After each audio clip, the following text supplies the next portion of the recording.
Around January of 2025, I began looking into building out what's called an ADU, or a detached dwelling unit, which essentially allows you to take an old structure and turn that into a completely separate living quarters. I calculated that I could spend about $220,000, build a 2-bedroom, 1-bathroom, 700 square foot home, rent it out at market rates, and I've just added much needed inventory to the housing market. Someone gets a great place to stay, and I'm able to invest my money back into the housing market for a decent return. How bad could it possibly be? How bad could it possibly be? A question asked about California's regulatory and housing policy, and of course, we all know from the jump that the answer to this is exactly what Graham is about to say. Worse than you can imagine. How bad could it possibly be? Well, I'll tell you.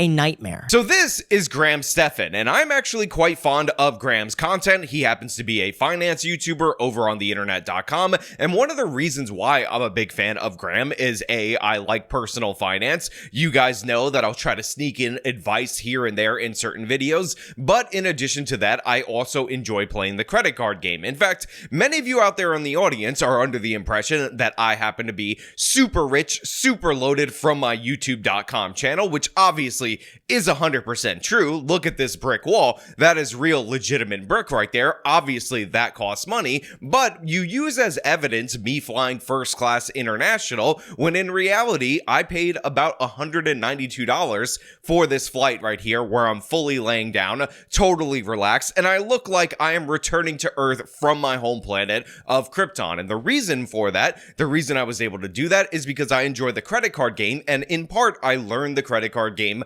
from YouTubers like Graham Stephan. Now, of course, Graham is no stranger to clickbait on his channel. He is often making a really sad face with numbers going down or something of the sort. However, the video that we're going to talk about today is actually as dramatic as the thumbnail in question, and the reason for that is because Graham tried to take advantage of a California program where you could repurpose an existing structure, build it out into an apartment unit that is supposedly supposed to make California more affordable to the average person. So yes, Graham was trying to build an apartment on the cheap in order to rent to a regular ordinary family. However, he basically got hit with a ton of bricks, aka the California regulatory environment. And since we talk about housing so often on this channel, I think it's great for us to look at somebody who has the money to cover this in pocket, who's ready to go, who understands the business of property, go up against the regulatory environment and decide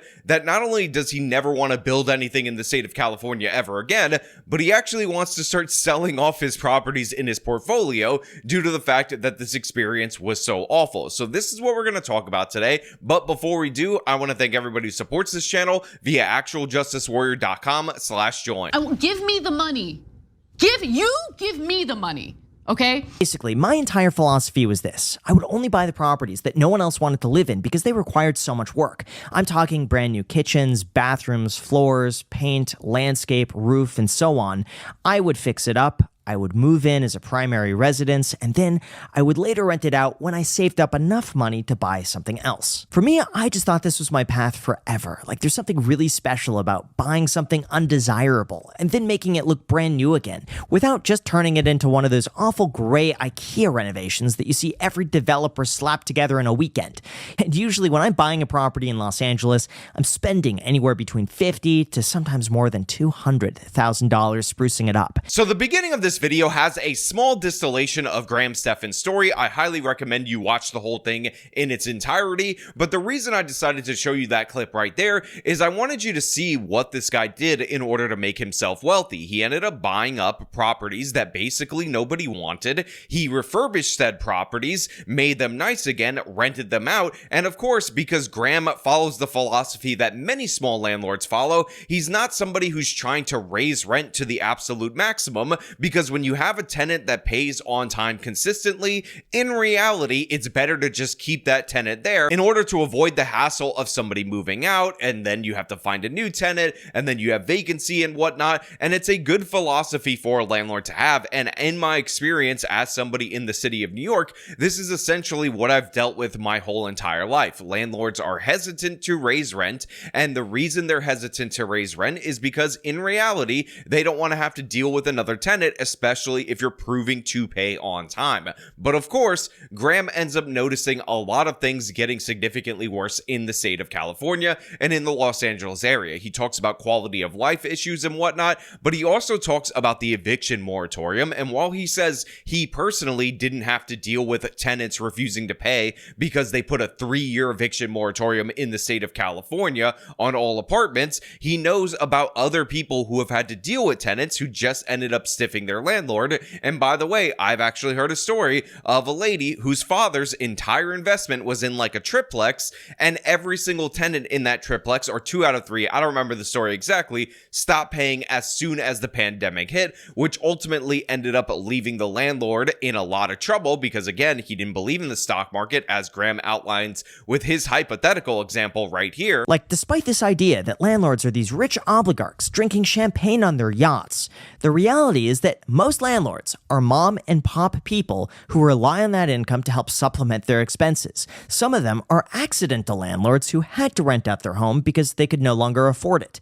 Some people are renting out houses that have been passed down from generations. Some people have also just diligently saved for sometimes decades to be able to buy a property in the first place because they don't trust the stock market. And of course, the landlord is still responsible for the mortgages. The landlord is still responsible for the maintenance. And in a state like California, you could end up in a whole bunch of different situations if you're not upkeeping the property enough, where you become liable for fines and whatnot. And it's just a chaotic situation. Now, while that should have been taken as a warning sign by Graham that California is definitely closed for business, he decided that because he believed in building more housing, because he thought it was a solid investment, that he was going to participate in a program where you can get permitted to change an existing structure into an apartment in order to A, have a good investment, but B, also add more inventory to the market where it's desperately needed in Los Angeles, only to be smacked in the face repeatedly by Los Angeles regulators. And again,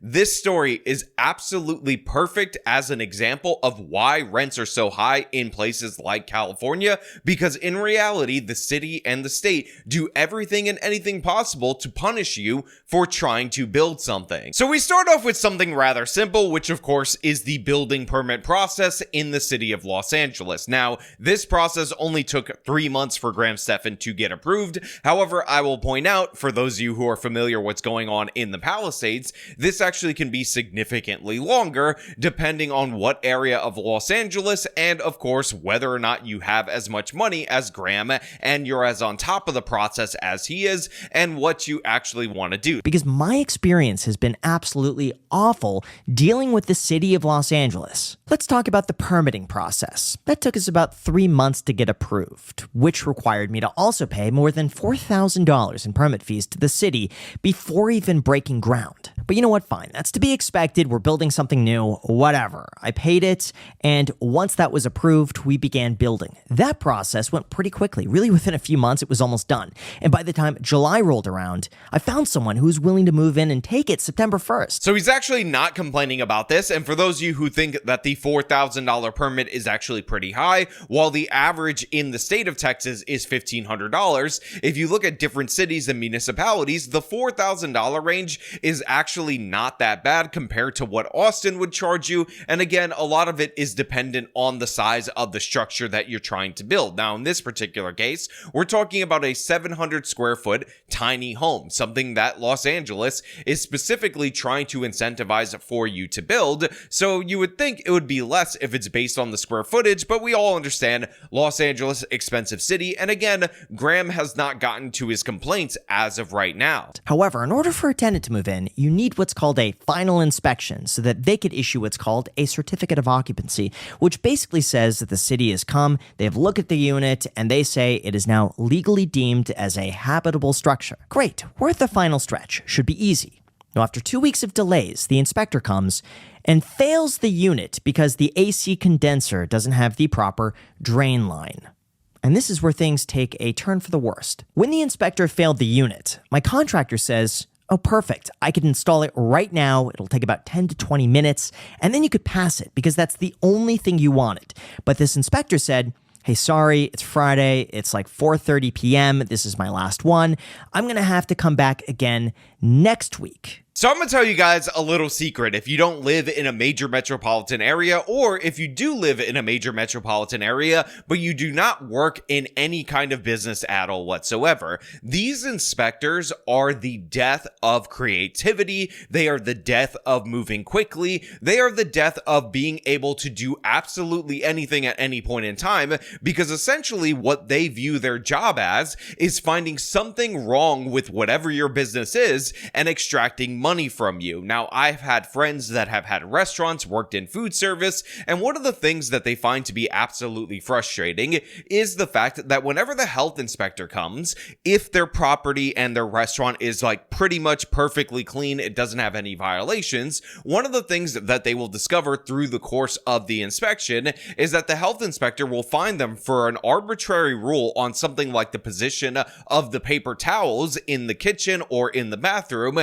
and that will somehow result in them having to pay thousands upon thousands of dollars. But the thing is, you don't actually get a downgraded grade for your paper towels or whatever being in this position. So what ultimately ends up happening is you could try to appeal, get a new inspection to come out to your place of business, but there's a chance that that inspector, as a punishment for you not just paying the fine and shutting up, will find something or try to find something in order to downgrade your business's health score. And for those of you who are saying, well, what about when the business is super dirty? That's why we have health inspectors. Well, in those specific cases, as you can see across the city of New York, and maybe if you live in a left-wing city, you have a similar system, you could just appeal your bad grade repeatedly in order to get new inspectors to come out in order to eventually pass, even if you have absolutely disgusting practices in your particular restaurant. So the regulatory system is meant to protect you from bad sanitation, but in reality, in actuality, they actually just extract funds from the business for arbitrary violations. And when there is something wrong, when there is something to be worried about, and they are about to get, in my city, they have an A, B, C grade,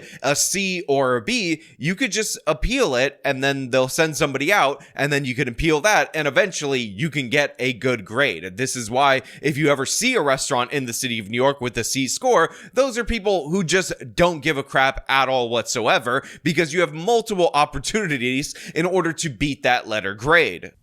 Okay, fine. So we tried scheduling the same inspector to come back the following week, but we got bounced around from person to person to person. Nothing was confirmed. And then about a week later, they assigned us a new inspector. Well, this new inspector shows up, and we're thinking, this is going to be a piece of cake. It was just this one little drain line that needed to be fixed. He's going to go and look at that, see it's done, everything else is good to go. But instead, this inspector now notes other things that he wants done that the prior inspector never even required or mentioned.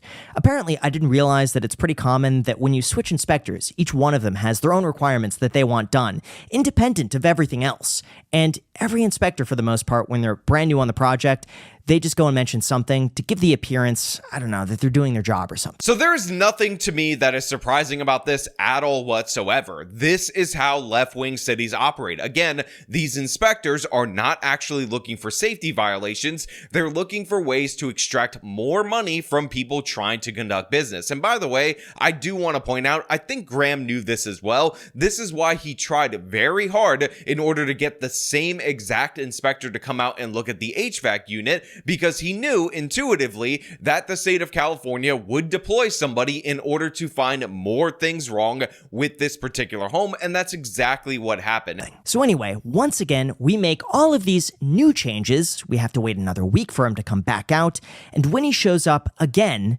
there's even more. This time, it's, the unit looks good, but what about the sewer line? We have to go and do a CCTV of the sewer line to make sure it's properly functioning. Now, at this time, by the way, it was past September 1st. The tenant who wanted to move in is unable to move in, and all of these are items that could have been fixed or dealt with weeks or months ago if it was just mentioned. All of it would have been handled far, far, far in advance. By the way, I want you guys to understand that I'm not against in any way having some kind of safety inspection or anything of the sort, but the thing is, when you get to the point where this is a revenue source and these people who work as these government bureaucrats think that they have to fine you in order to justify their own existence, that's where you've gone too far. In addition to that, we will also point out that California, and Los Angeles in particular, is in a housing crisis. They desperately need to build more units, and again, look at how they treat people who try to take advantage of this new option in order to build new units in the state of California. It really just felt like everything had to be handled in the moment for some reason, so I was forced to go and spend $600 for a CCTV of the sewer line that had to be done with one of the approved LA City vendors for some reason. So anyway, whatever. I just want the unit to be done at this point, so I go and pay for it. Yeah, we all know the reason why Los Angeles has a list of approved vendors for this specific sewer surveillance thing, and the reason for that is because those are people that are well connected politically. You see, one of the things that people have lied to you about your whole entire life is this idea that the regulatory state protects you from big business, protects you from established interests, but in reality, as we see with this example right here, it's often a way to rope in existing businesses into something that they would not normally have access to in order to make money. So you have the city finding you incessantly, but in addition to that, they're directing you to specific vendors in order to make good. It's basically a kickback on the people who donate to get these regulations in place in the first place. But of course, it gets worse from here. Welp, wouldn't you know it, even though the sewer line functions properly, at the connection in the middle of the street between my sewer line and the city of Los Angeles, there's a little bit of a crack there. And because of that crack, the inspector says that needs to be fixed before they're able to sign off on the unit and issue the certificate of occupancy. On top of that, guess what? Because that sewer line issue occurs in the middle of the city-owned street, it is going to be $22,000 to go and fix it. So that's amazing right there. $22,000 and some change in additional costs in order to fix a crack at the connection point with the city-owned sewer in the middle of the street. Due to the fact that it's in the middle of the street, it costs that much. But if you add up all the little tweaks and repairs that Graham had to make, and then you add in the $600 in the surveillance system, you're probably in and around, and maybe it's even higher, $24,000 in additional costs, which means if you are going to charge $2,000 a month for rent for this 700 square foot apartment or little tiny home, whatever you want to call it, that is a year's worth of rent that you are losing out on just based on these additional costs. But Graham's investment was also over $200,000, again, on what's supposed to be a quick turnaround. And as he said right there, the easiest part of this particular project was actually building the project. The hardest and most time-consuming part was dealing with the city of Los Angeles. And again, I will point out that Graham has money. He may have taken out a loan for this, but he could have actually fronted the money for this himself out of pocket in order to pay for it. But in reality, if you borrowed money and you're accruing interest against your investment that you're trying to build out, however, they're adding more and more fees, more and more charges, what do you think happens to the person in that position? Obviously, they start to lose money. And this is, by the way, why we hear so many stories about the project being in environmental review or in some kind of other review in a city like Los Angeles, and then the financiers walking away or the person who borrowed the money going bankrupt before they clear the regulatory environment. And again, this is by design. You have all these rules and regulations that are put in by existing homeowners. A lot of times they vote for this directly on ballot initiatives in order to limit supply so that their home values can go up. And this is exactly what is going on right here in the background, the political background to Graham's individual case. So in an effort not to delay things even further, I just requested an exemption that basically says, hey, this unit's fully done, allow us to rent it out, and I promise in writing I will fix the sewer line in the next 60 days. Let's just not delay anything further. The tenant wants to move in. Let's make it easy, and I promise I will get the sewer line done. Well, at this point, it became impossible to reach the inspector. He just ghosted us. And by the time we heard back, it was Hey, yeah, nothing I can do about that. It's now with the city public works, and now you got to deal with them. Fine. You know what? Whatever. I'm easygoing. I just want this thing to be done. I just don't want the stress. So I move forward with the $22,000 sewer line repair. Now, keep in mind, at this point, we are well over a month after when the unit should have been signed off. All because the initial inspector didn't want to wait an extra 15 minutes to install an AC condenser line. But then, as soon as I signed the sewer line repair estimate to move forward with the work, I got hit with an I'm absolutely f***ing done with this, I am so fed up, I'm over it moment.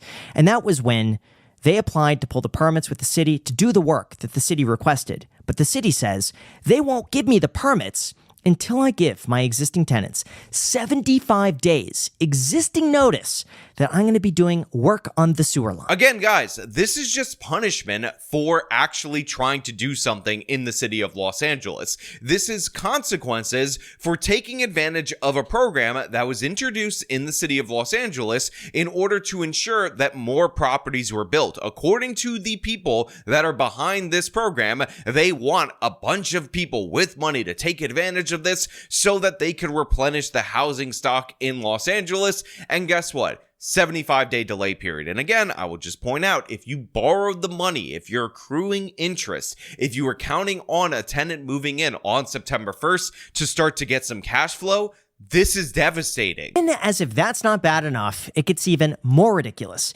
After requesting the 75-day exemption, 3 weeks goes by and another city inspector shows up at the property to take a look at the upcoming work. But instead of signing off on it, he puts a note on the file that in order to do the sewer line work, I also have to fix 22 feet of the sidewalk in front of the property that was uneven because of root intrusion because of the city-owned tree. That now needs to be addressed before I'm able to go and do the work on the sewer line. Oh, and by the way, to fix the sidewalk that's caused by the tree owned by the city, I need to obtain what's called a root trimming permit with the Urban Forestry Department, and that requires another 60-day approval process to trim tree roots.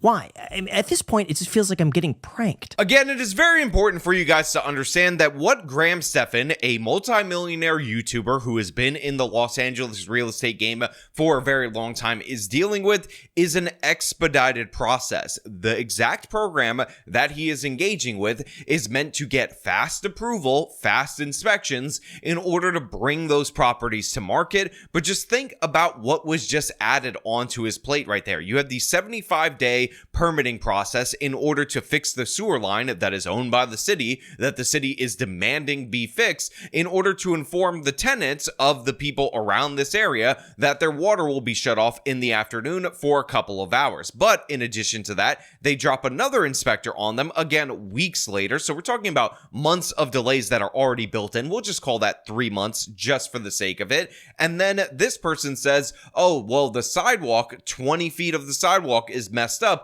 due to the fact that there's a tree root that's growing there. The city owns the tree, the city owns the sidewalk, but it's your responsibility. So you're going to have to trim that tree root and fix the sidewalk, which of course requires another permit. Remember, they're already from the property department, the regular inspector. Then they went to public works for the sewer. Now they're in the forestry department for this specific tree root, and that's going to take 60 days. And in fact, we will not sign off on your sewer thing until after you deal with this tree root thing. So what's actually going to happen is you're going to wait the 60 days, get the tree root permit from the forestry department, use one of their approved vendors at exorbitant costs, cut the tree root, then you're going to have to repave the sidewalk, level it, get an inspector out there, and then 75 days after that, assuming that you got approved for the public works permit, you are going to be able to fix the sewer line, which again will make you subject to other inspections. So we have 2 months in the 60 days, we have 2.5 months in the 75 days, we have probably 3 months according to Graham's estimate of time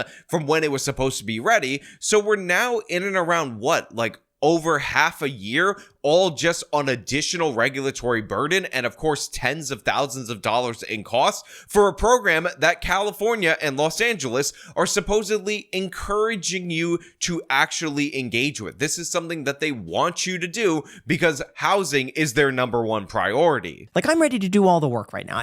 I'm over it. I just don't care anymore. So waiting months now to pull permits, to wait more months to permits makes no sense when the unit's otherwise ready and could have been signed off for a little small thing months ago while a tenant's ready to move in and now everything is just delayed indefinitely. I don't know what they're just going to keep asking for. Now, even though I have a contractor who's doing the best they can, the fact is, calls to the city go unanswered. Everything goes to voicemail. Emails take upwards of a week to get a response. Making an appointment in person is practically impossible because they book out weeks in advance. And at this point, I just have to ask myself, is it even worth it? And the answer is no. So look, Graham is absolutely right. It's 100% not worth it to do business in Los Angeles, except for one specific circumstance, which I'll talk about in just a little bit. However, of course, the Democratic politicians are the people who campaigned against that circumstance, even though they are 100% the cause of it. So obviously, if you borrowed money for this, if you're paying today's interest rates in order to get this built up, all of that time and all of that additional cost, which by the way, earlier on, we said at $2,000 a month, you're basically adding a year's worth of rent into the process before it's profitable. That doesn't even factor in the interest rates, again, if you're borrowing it. So you're delaying the project's profitability for a very long time, which of course ends up leading to a situation where you're going to want to raise rents in order to make sure you can actually get to that profitability point even earlier. But in addition to that, what Graham doesn't realize, because he was just trying to build a regular ass ordinary unit, is that this is why so many California developers, when they do build, they build luxury units that are meant to cost a premium in terms of rent. It's because that build for luxury units doesn't actually cost all that much more money in terms of the materials, but due to the government costs, the government imposed costs, you end up having to do this in order to compensate for the steep regulatory burden. And this is how you end up in a situation where California has all of these programs to build quote unquote affordable housing, where the costs absolutely explode because all these regulations are exactly what they face when they're building those things. But the private developers are only incentivized in order to build luxury development. So all you really have is the older inventory for everybody in between. But those are the same people that have to deal with diminished supply due to rent control, rent stabilization, this permitting process making bringing units up to code absolutely undesirable. So essentially what Los Angeles is doing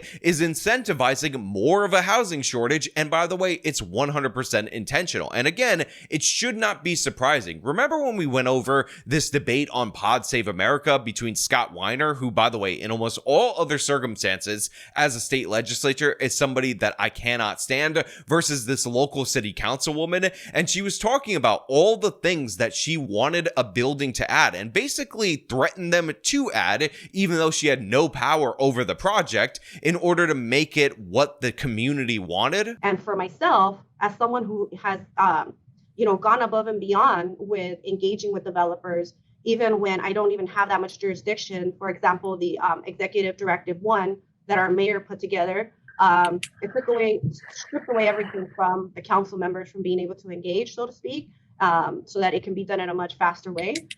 But, I still went and talked to the developer and made sure that they didn't just build this gigantic thing near transit without remembering that at the end of the day, when you build high density, quality of life issues should leave that conversation. What do I mean by that? I like to talk to folks about the importance of our multi-unit dwellings being built to incorporate a laundry and washer in every unit. I remind them that these are children who are not going to have a front yard or a backyard. So what are you doing to incorporate some green space? You're going to have seniors that don't want to just stay indoors. So what are you doing to create a space for them to also be social and, be able to sit, enjoy some shade in the hot LA sun, and, be able to people watch. And the crazy thing about this woman, as she's adding all these different things like mandatory in-unit laundry, because, in a big building, having one laundry room, not good enough, obviously completely uninhabitable if you don't have in-unit laundry, mandatory outdoor space for seniors to sit. And of course, what she ultimately ended up revealing is that she made them cut the project in half from 6 stories to 3 stories. The neighbors didn't want it at all. They just didn't want the density. They wanted me to kill it. But by law, I really have no jurisdiction anymore because it's an ED1, right? But we still, as a team, got together with the developer, the high school across the street, other stakeholders, and instead of building something that was potentially 6 stories, we got it down to 3 stories. And we also got the developer to also work with us to make sure that it helps the families of the area. We also said, instead of a ton of office space, we do want you to also incorporate a few more parking lots and EV chargers. And that add more parking spaces and electric car chargers is that these people can say all they want, that housing and building housing is their number one priority, but their actions absolutely betray that. Their policies are exactly the opposite of that. And we see that in every single aspect of the state of California and cities like Los Angeles's regulatory system. So make no mistake about it, while this Graham Stephan video is in fact the story of a YouTuber who has money, who's trying to build out a regular ass normal apartment for a regular Angelino,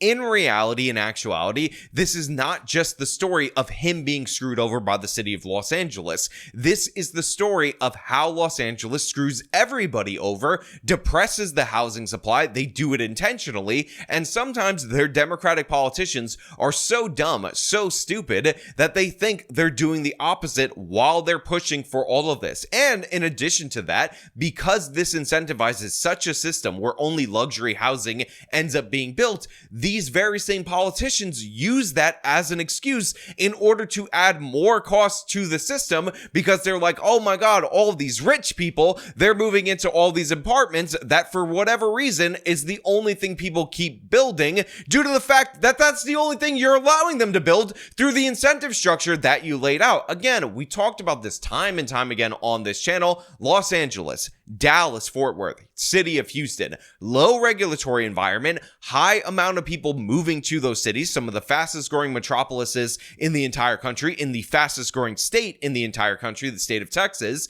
and you have stable home prices, stable rent prices, or falling home prices / falling rent prices. You can still get a house in the city of Austin for $350,000. You know how insane that is to look at other metropolitan areas around the country that are shrinking, and yet their prices are going up because they have more units coming off the market due to regulatory burden than what is being built, also due to regulatory burden. If you build, if you issue the permits, prices go down. This is what we see in all these different booming red states. That's why people are moving to those states. Same is true in Florida, same is true in Nashville, Tennessee, and yet they're not changing the rules in California. They're not fixing it. Things are getting worse, and now we have a 5 million subscriber YouTuber that is telling his story. I'm just giving you the added context. But you know what? Those are just my thoughts. I want to know what you guys think down in the comments below. As per usual, if you like the video, show them by leaving a like, subscribe for more content, follow me on the social medias, support me via support links in the description of this video. This has been me talking about madness for Graham Stephan.